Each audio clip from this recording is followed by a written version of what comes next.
Salut tout le monde, aujourd'hui je suis avec David et Didier. On part un petit peu à l'aventure sans but précis dans le secteur allemand de la Première Guerre mondiale.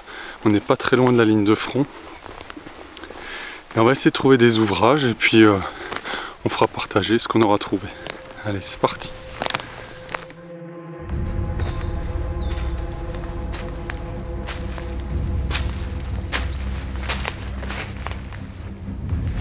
On arrive sur un autre ouvrage où ils ont carrément creusé sous un énorme rocher.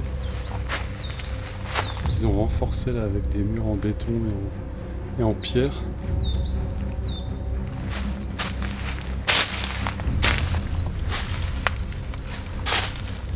Il y a un escalier là. Ouais. C'est vraiment un abri sous roche. Une ouverture là. Les IPN.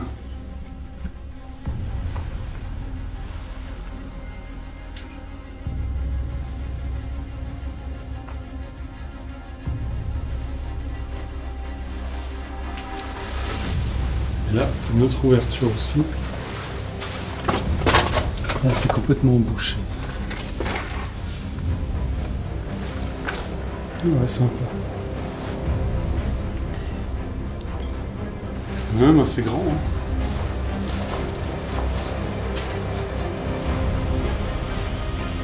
Bon, parce qu'il y a plusieurs trous, des tuyaux, des maçonneries. C'est loin à quoi ça pouvait servir, là, ces tuyaux.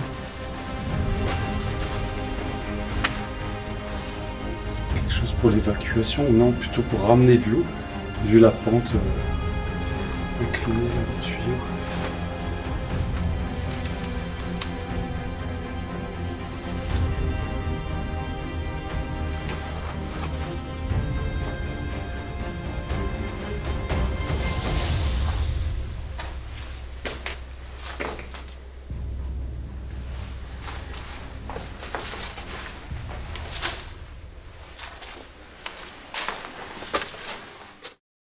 Ok, alors Didier, tu vas nous montrer une belle sape que j'ai fait il y a quelques années. Ouais, c'est un grand standard du secteur.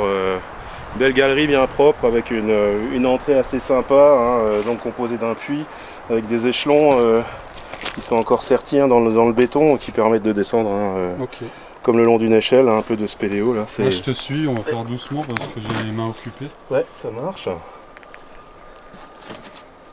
Par contre,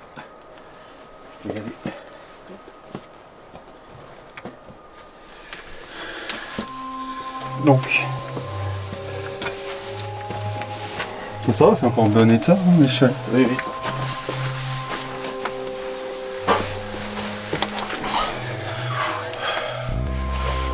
Vas-y, je vais la reprendre. Donc ce qui est assez classique là, c'est l'emploi des traverses.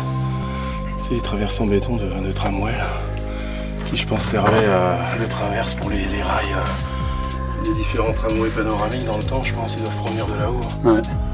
Ils ont été largement employés dans toutes ces constructions là, nos reins des chaînes, tout ça. Et là, ici derrière, on a une grande pièce, non? C'est là. Alors là, je sais pas le souvenir parce que ça fait longtemps que je suis pas venu.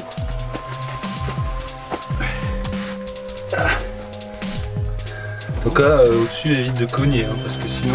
Oui, alors, ne serait-ce que pour conserver ce qui reste encore du boisage. Ouais.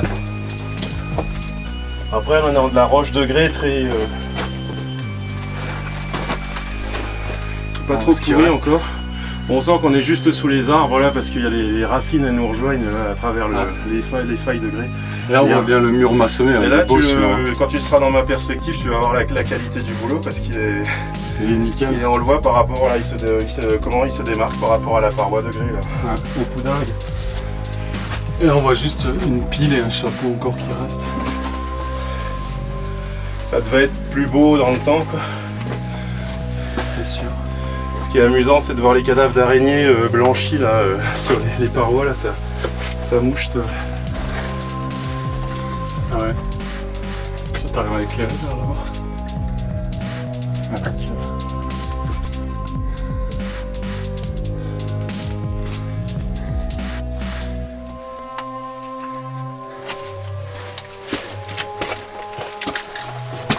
Là, ils étaient bien à l'abri des bombardements. Mais là, on arrive dans le l'abri en lui-même, fameux abri en grès avec. Ah, je voulais ça plus grand. Ouais, ouais.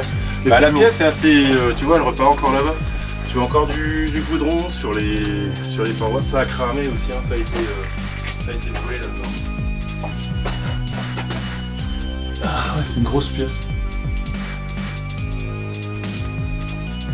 T'as vu les tuyaux en béton là? Oui, oui. Sûrement pour l'écoulement de l'eau, je sais pas. Pas forcément. Non. Ça avait des différentes fonctions. Hein. Effectivement, là-bas, c'est pour l'écoulement de l'eau, mais ça permet de créer des bus qui te permettent de passer également des fumées ou du câblage, ou des choses comme ça. Ou l'aération aussi, hein, tout simplement. Ouais. Une ventilation, tout simplement. Là, c'est une grande pièce. Ouais.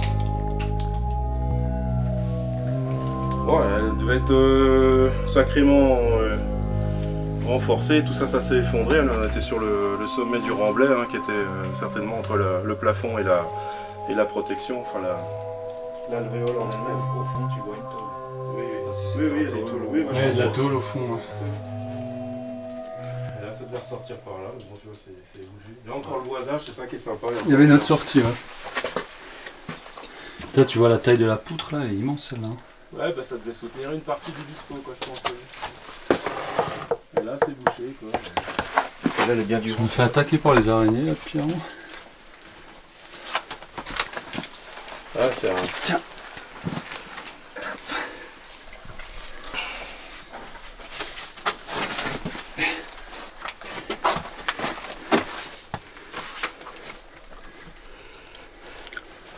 Après, là, oui. Sortie. Ouais. Oui, oui. Pas qui est bouché, mais. Oui, mais avec un beau. Le lambrissage, le boisage. Ouais, on voit que les escaliers, ils étaient comme ça à la base. Hein. Depuis les tranchées, ils descendaient là dans les abris. Tout était bien boisé comme ça. On voit bien les piles sur le côté, les chapeaux, et même les escaliers qui étaient aussi recouverts de bois.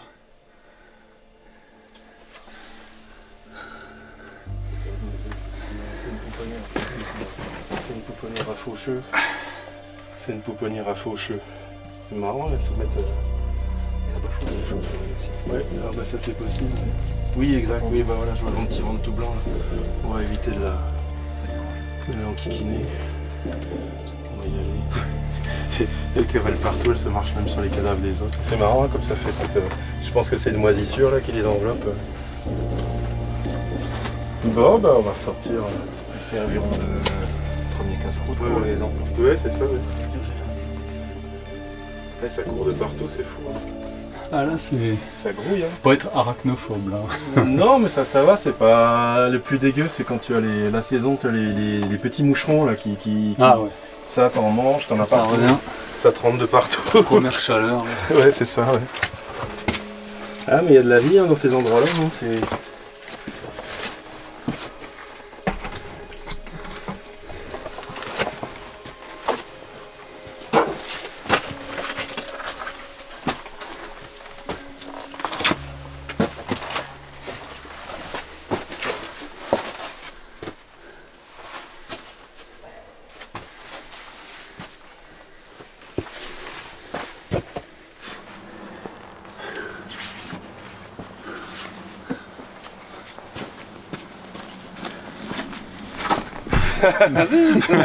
Je fais le malin, mais bon.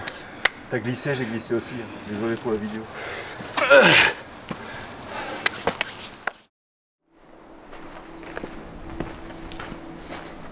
Et ici, on arrive aux carrières de grès du Schratz. Donc ici, c'était vraiment un champ de bataille très important en 1915. Donc là on est sur les positions allemandes et les Français avaient tenté de reprendre tout ce secteur. Ah, on voit un abri tôlé, un tôle ondulé.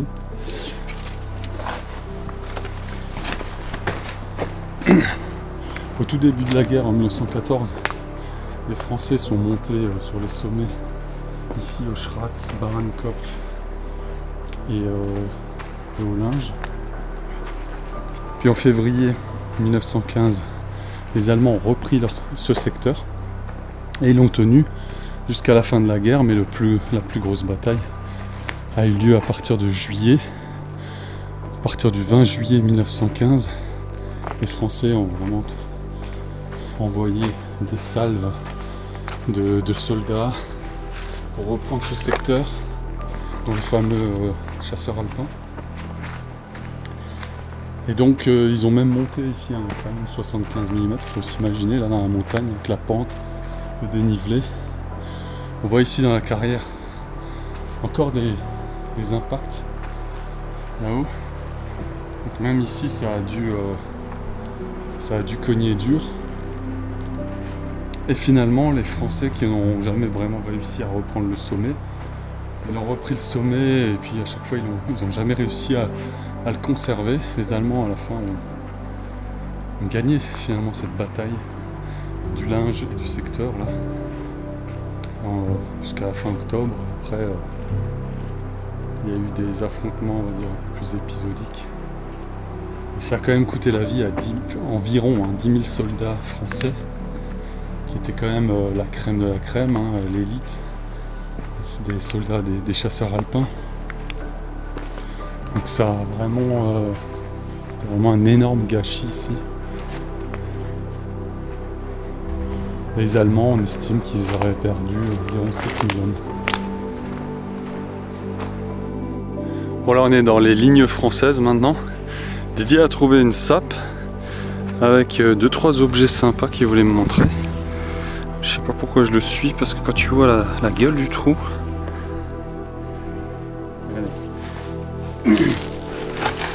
C'est un peu une idée de... Non, du tout. Non, du tout. C'est même très intéressant. Ah ouais, putain, c'est immense en fait. Ouais. Attends, tu peux éclairer vers là-bas? Là, ça fait des bonnes infiltrations. T'as un beau front de taille là. Vas-y. Je juste filmer vers là. Ici.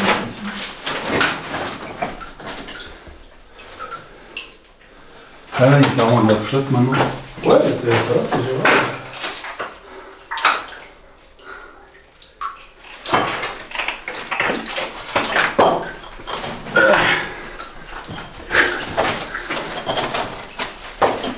Tiens.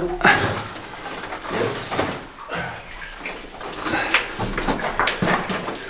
Là, t'as une belle petite piscine.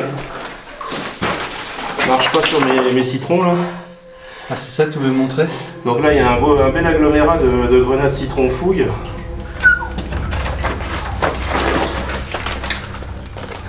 Des mignons tout plein. Elles ont encore leur couvercle sur le bouchon allumeur. Là, on voit un bouchon allumeur. En fait, ça s'allumait par friction.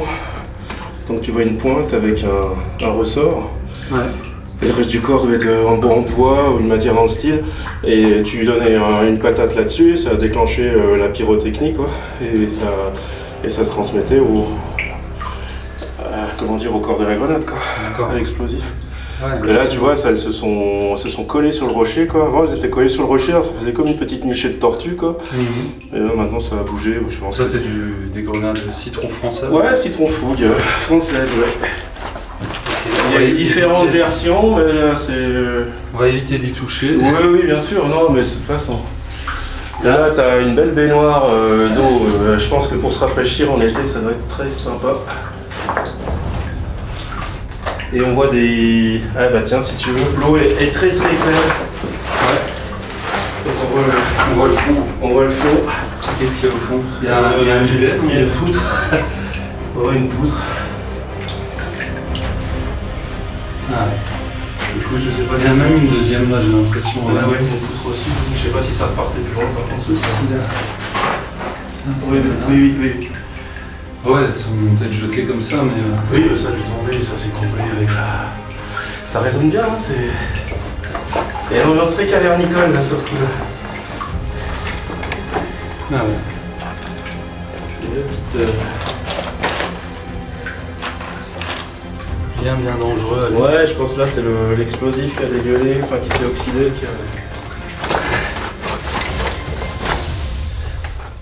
Bon, je vais essayer de sortir. Ouais, ça va aller. Si moi je passe... Ouais, c'est vrai. Pourquoi je m'inquiète?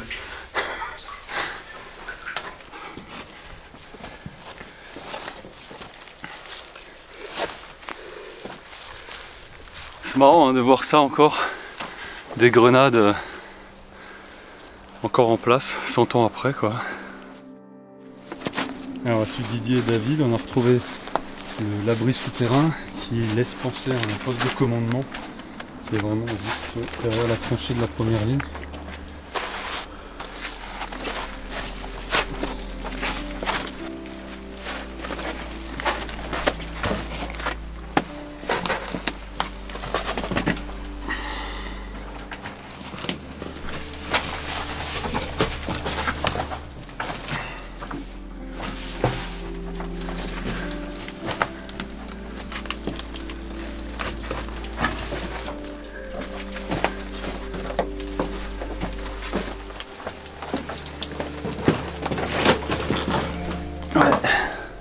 Sympa la voûte hein. Ouais, carrément.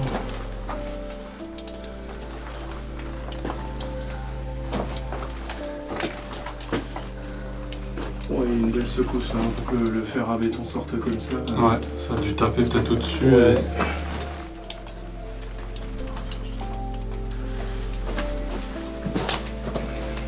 Et là on a encore un petit abri juste derrière, une petite pièce. Il y a du stockage de bouteilles de blanc ou... Pas sûr que ce soit des pots que ça. Non, je pense pas. T'as quand même dans les murs des rainures où il y avait des lattes en bois pour fixer. Ouais, ça... Il y avait un habillage en bois quoi. Oui, c'était l'embris en général. Et au plafond on a une la tôle ondulée. Non galvanisée pour le coup. Là il y a un conduit de cheminée je pense. Oui. Hein, Oui. pour un poêle à bois. C'est marrant d'avoir un ouvrage comme ça si près du. Bon après de la baston quoi. Il est relié. Ouais, il devait être relié par ici. Tu peux éclairer dans le trou? Bien sûr. Ouais, il est comblé maintenant, mais il y avait une galerie là, qui partait, qui rejoignait sûrement la tranchée. Ici on voit qu'il y a du. C'était isolé. C'était goudronné.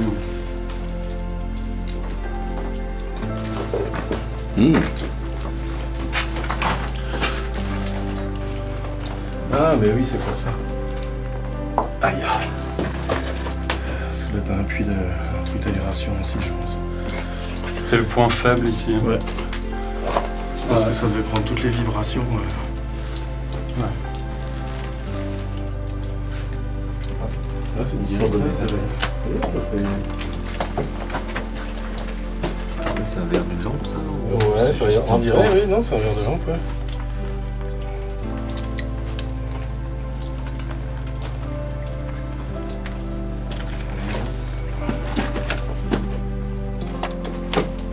Ça devait repartir aussi. Ouais. Ils ont commencé à tailler, tu vois que c'est. Ouais. Ils n'ont pas terminé la galerie, ouais. Ouais. Ou ça n'avait pas d'intérêt peut-être aussi.